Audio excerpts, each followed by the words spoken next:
And with us on the broadcast this minute is Dr. Mir Javed.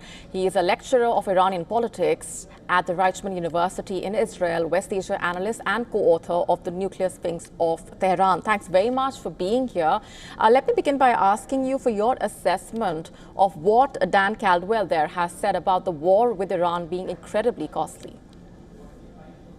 It is true, of course, all wars are costly, and a war with Iran could create instability in the Middle East in the form of Iranian military strikes against US bases in places such as Iraq, Syria, Saudi Arabia, and perhaps other countries such as Qatar and United Arab Emirates.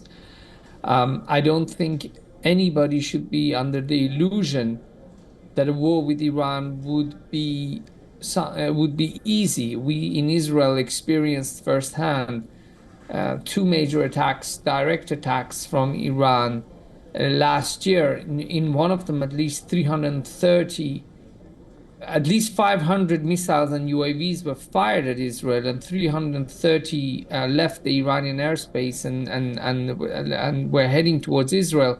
Thankfully, with the help of our partners, we were able to destroy most of them. But this is what we could face in case of war with Iran. But at the same time, despite the possibility of the heavy costs, we should not ignore this scenario if Iran decides to make a nuclear weapon.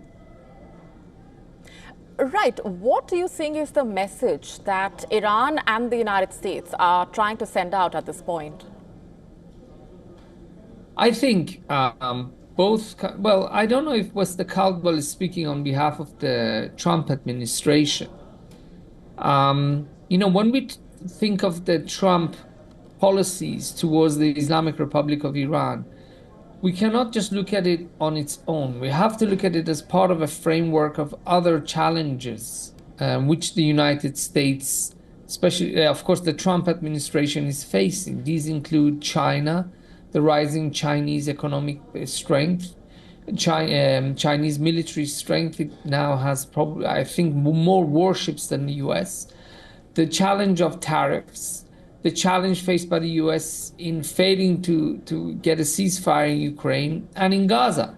So I think there is this school of thought in the United States that it is possible that the Iran nuclear deal could actually turn out to be relatively a more easy to reach deal than with these other countries, considering the massive economic challenges that the Islamic Republic of Iran faces.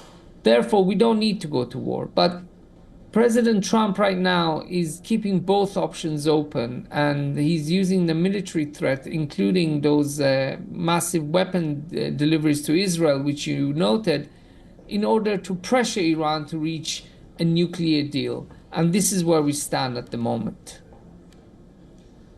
All right, we're leaving it there for the moment. Thanks very much for joining us with your perspectives. Thank you.